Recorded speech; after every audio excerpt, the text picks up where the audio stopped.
towns and villages, not by the Syrian Air Force and the Russian Air Force bombing, as you hear, but majority by the terrorists, the mercenaries, the militants, hell cannon fire, shells, and Grad missiles that they've now been supplied, particularly in the north of Syria.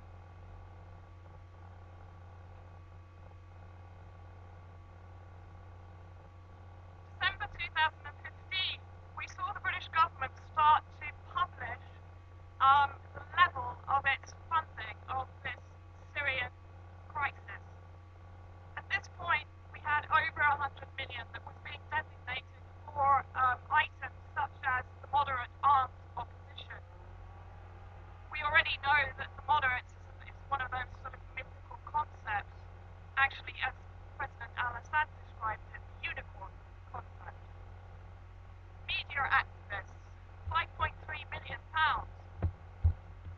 We already know that the moderates is one of those sort of mythical concepts, actually, as President al-Assad described it, the unicorn concept. Media activists, £5.3 million, to basically train media activists to produce propaganda that enables further intervention, military escalation, the no-fly zone, you name it. Syrian National Coalition, direct funding of the opposition. So you have there funding that's coming from taxpayers' money in the UK to fund a campaign against a sovereign nation. I don't know how you all feel about that, but I wouldn't be particularly happy about it, and that's only the beginning of it. In January again, the UK put about £4 million into what they call the Free Syrian Police. Syria has a police force. It's a perfectly capable police force, and it's a police force which is greatly loved and respected by the Syrian people that I met inside Syria. So why is your government spending your money on producing a police force in a country that doesn't need it? Mr. Hammond. January 2016. Mr. Hammond made a visit to an area of Turkey, not Syria, Turkey. I can almost guarantee you that not one of these ministers that is spending your money on a war in another country in Syria has been to Syria. I can almost guarantee that. He's in Turkey.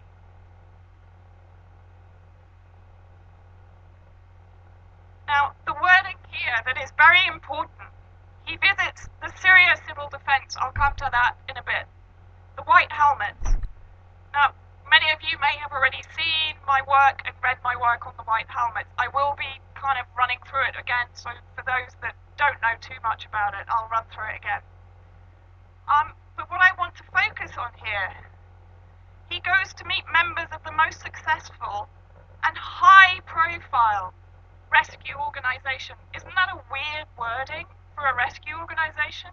For a humanitarian NGO? High-profile? Strikes me as quite strange. Anyway, here he's basically saying that they've contributed about £20 million over the past 2.5 years.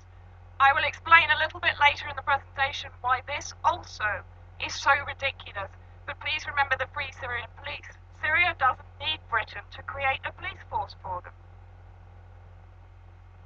Then in February, we had the Supporting Syria and the Region conference, run again by the British, raised allegedly 11 billion in pledges to support Syrians and the region.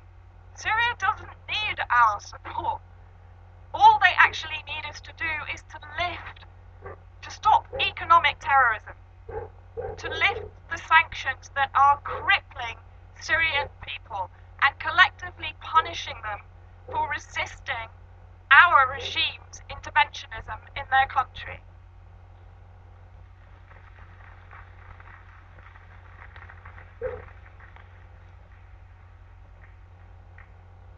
And at this conference, the UK invested an extra 1.2 billion of taxpayers' money to support Syria. As I said, Syria does not want Britain's support. It actually wants Britain to get its terrorists out of Syria and to leave Syria to manage its own affairs without foreign meddling. Hi folks, I'm here in Gaziantep, or near Gaziantep, at a huge refugee camp, which is one of the camps that is being supported by the UK. People don't realise we're giving about £2.3 billion in aid to Syria. And I've just met some of the people who were supporting with a big programme to train the police force in cities like Aleppo and Hama and Idlib, places where they need security and they need reassurance. They need the police to be integrated with society, being funded by UK taxpayers and people being trained by former UK military staff. Absolutely overwhelming to see it. And of course, a mine clearing operation being done by the White Helmets. So these are fantastically brave people who go to the site of explosions and pull people from bombings. They pull people from the rubble. One of the most sickening things now, of course, is that the Russians and the regime are double tapping. As soon as the White Helmets come to the site and start to rescue the wounded and take them away, they bomb again. And I think that is absolutely unthinkable, an outrageous way to behave. But they are fantastically brave, these White Helmets. I'm proud to say we're giving them about another, I think, £32 million of funding as part of a wider £65 million package for non-humanitarian aid. So it's basically There's only so much of Boris I can handle at once. But did you actually hear a further 32 million in aid is going to this construct, the White Helmets? Then let's have a look at where all of these organisations, I'm going to focus on the White Helmets today because basically it's a very good demonstration of what Britain is doing. But the White Helmets are not the only concept that they're working on to replace and eradicate the Syrian state institutions. But the majority of these organisations, these NGOs, are based in Gaziantep, in Turkey, not in Syria. All of the, or the majority of the sort of the Aleppo radio stations, the Aleppo Media Centre, and the White Helmets, various other organisations, NGOs supposedly, local council replacements for inside Syria, activists, are all based in Gaziantep. Now let's get an idea of what this place is. The plane from Istanbul to Gaziantep is actually called the Jihad Express. I don't actually like using the term jihad because jihad in Islamic philosophy is about the personal struggle. So again, this is a term that has been appropriated and dehumanized by our governments. However, it is the hub for all terrorist activity. It's where the terrorists fly into, it's where they're equipped, it's where they're armed, it's where they're funded before they then enter through the Turkish border into Syria. Aleppo is about 60 miles away from Gaziantep, so this just gives you an idea of how this backward and forward traffic is conducted from Turkey into Syria, carrying terrorists, carrying arms, carrying funds, carrying logistical equipment, diggers, bobcats, particularly to the White Helmets in Idlib. Idlib is right on that border. Now I'm going to actually get to the White Helmets, a very British affair, and I'm going to explain why. Bear in mind that this organisation describes itself as an NGO, a non-governmental organisation. It describes itself as neutral, impartial, non-sectarian. It will save anybody because saving one person is saving all humanity, according to its president very recently on his US promotional tour. It gives you an idea of why it's a very British affair. At the top, our people in Syria, our people in Syria. I mean, this is an extraordinary example of global north to global south supremacism and exceptionalism. What right do we, as a regime, have to be putting our people into Syria and eradicating, as I said again, the existing institutions inside Syria and going against the sovereign will of the majority of the Syrian people? We have no right.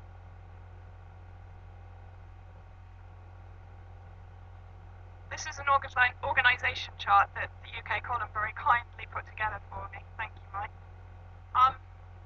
In the centre, the white helmets.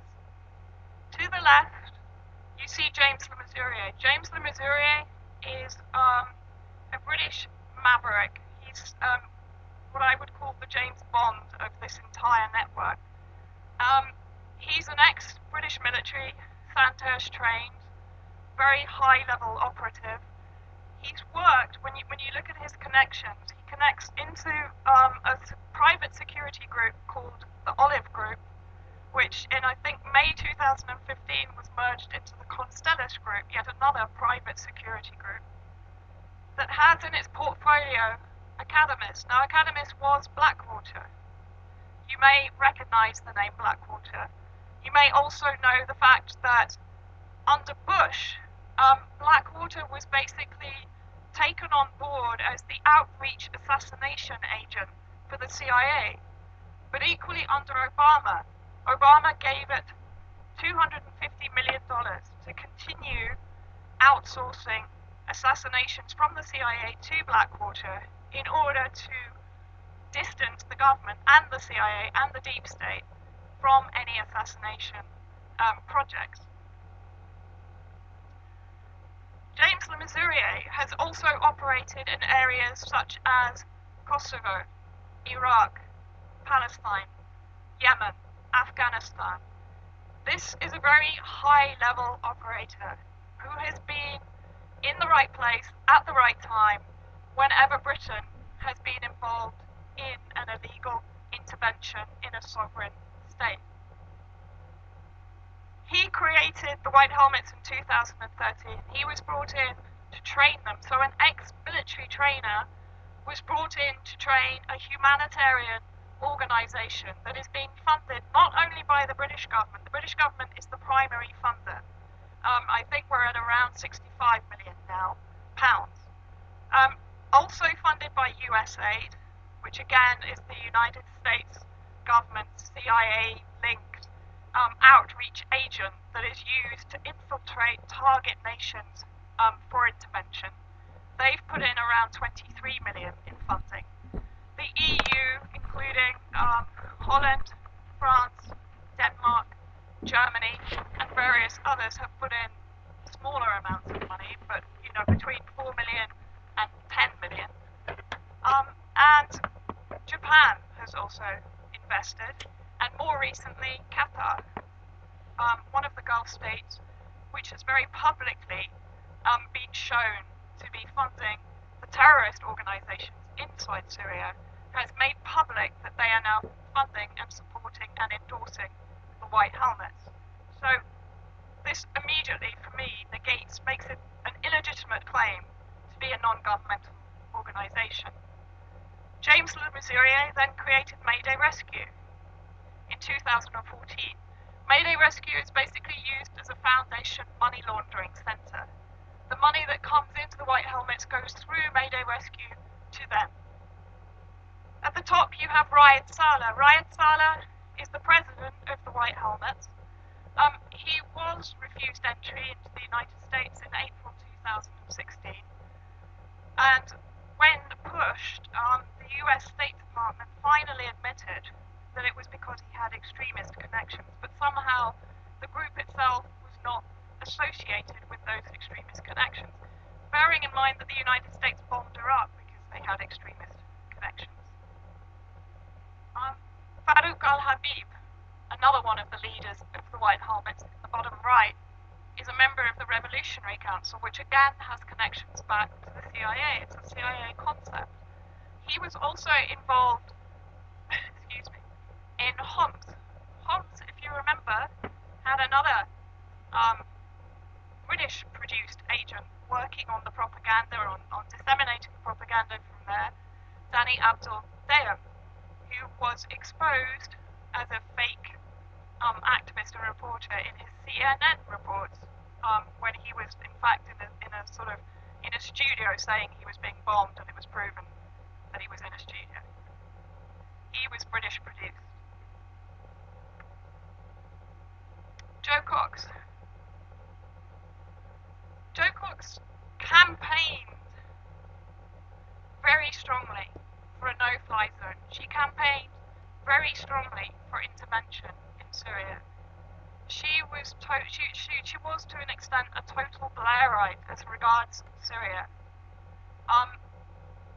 This is an important point, and I'll tell you why I'm getting onto this. She gave an interview shortly before she died, which was not published very widely. And in this, as far as I'm concerned, she made it very clear why she supported, or why the government supported the White Helmets, and what they are being used for. They've got really interesting ideas about channeling money, getting aid in, and thinking creatively about how they cooperate. Channeling money in. Money is not the only thing that they're channeling in. We know that the arms running trade has got to be entering from, as I said, Gaziantep and across the Turkey-Syrian border. What better way to bring all of this equipment in than under the first responder humanitarian umbrella? The Jo Cox Fund. Yes, that's taken a couple of days ago. 1.9 million. This is where you guys are being criminally associated with your regime's crimes in Syria. Because Jo Cox's death has been exploited. 12 hours after her death, this fund was set up to raise money for, among others, the White Helmets. And I can't go into too much detail about the 4 people that set up this fund, but just to give you a very brief overview, they have all previously been involved in behavioral insight, in regime change operations, and public perception altering. So there's 4 very powerful individuals involved in the regime change in Syria and in previous regime change, as for example Kosovo, who set this fund up 12 hours after Jo Cox was murdered. This year, the White Helmets have won or been nominated for an extraordinary number of awards. Some of you might have been following the Nobel Peace Prize campaign, which was run on behalf of our state-aligned media to promote the White Helmets for the Nobel Peace Prize, ending, I think, with the Telegraph on the morning of the Nobel Prize announcement, virtually threatening that if the White Helmets didn't win this award, it was an endorsement for Putin to further escalate violence in Syria. They failed on the Nobel Peace Prize, and that's a very important point, because I think that was true truth to power. You, the public, rose up against this obscene parody that's going on here, and you protested. On every single social media site, on every single media site, The Guardian couldn't actually censor the comments fast enough.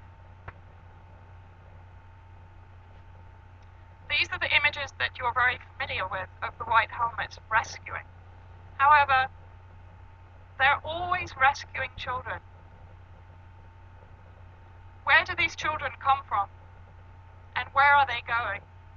And why are these children repeated? In other words, why do you see the same child repeated in different incidents, always the same format of photograph? White helmet running towards the camera with the child. I will just raise this question. Where do these children come from? There are 200,000 alleged orphans inside Syria, and this organization, the White Helmets, works with a French organization called the Syria Charity that has been set up to highlight the plight of the so-called orphans inside Syria. Nusra Front has kidnapped thousands, if not tens of thousands, of children inside Syria. I am just putting this idea out there. These are the real white helmets. These photographs are taken from their social media pages. This is who they really are. You will all recognize Omran Thaknish. However, have a look at this boy on the left. Look at his ears from a biometric point of view.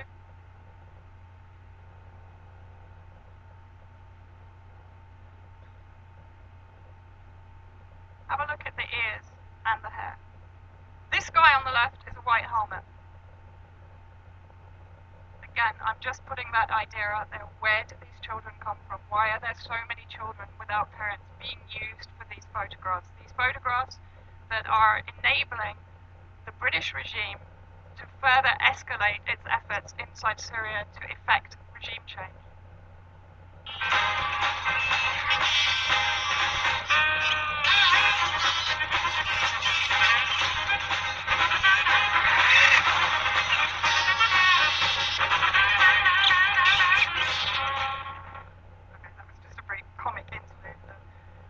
But that's what your money is going to. Those are the so-called demining specialists, demining with drills.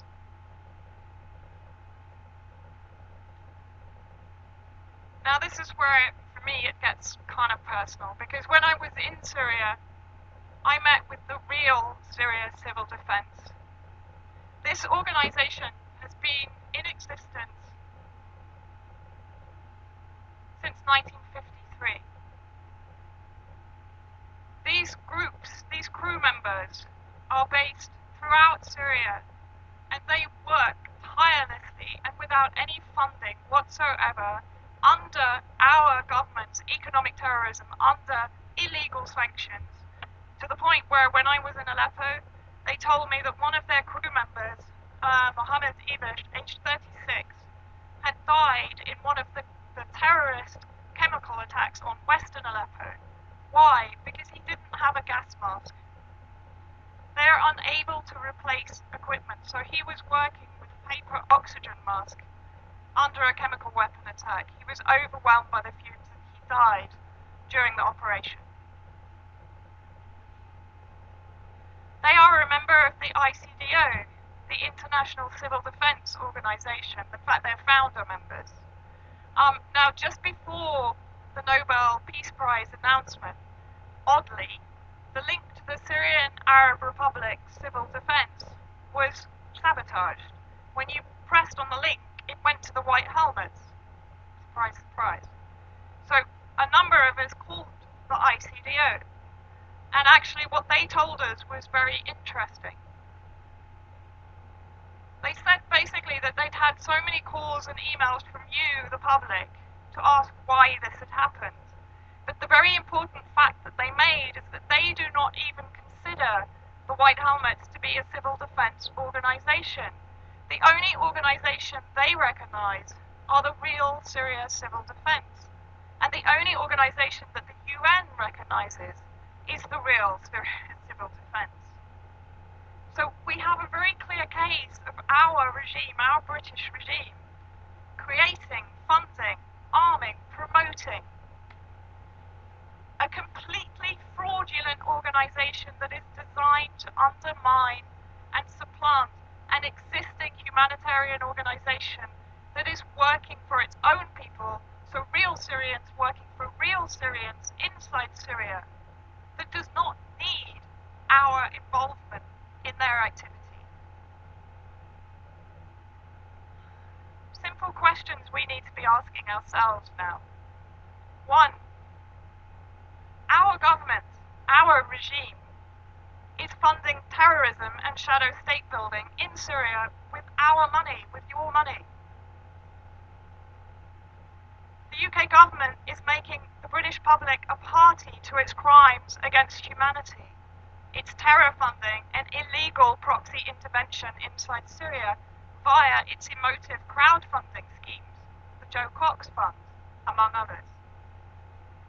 The UK government should be prosecuted under its own Terrorism Act 2006. It's transmitting terrorist propaganda and blatant support of terrorism.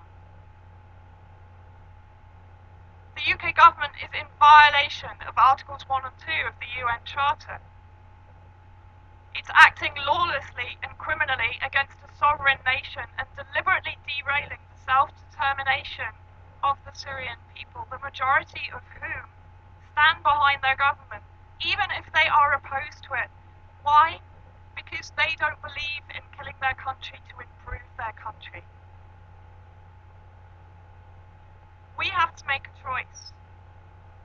Do we want to be remembered in history as supporting our government in these illegal, criminal, and murderous acts, not only in our own country, but in other countries? And actually, as Max made the point, we're all Syrian.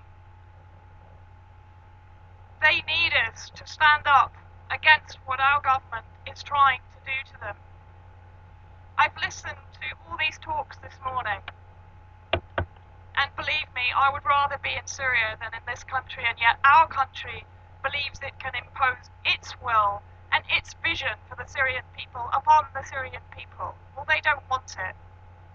And as we are all the Syrian people, we owe them our determination to prevent another failed state in Syria and to stand by their sovereignty and their self-determination.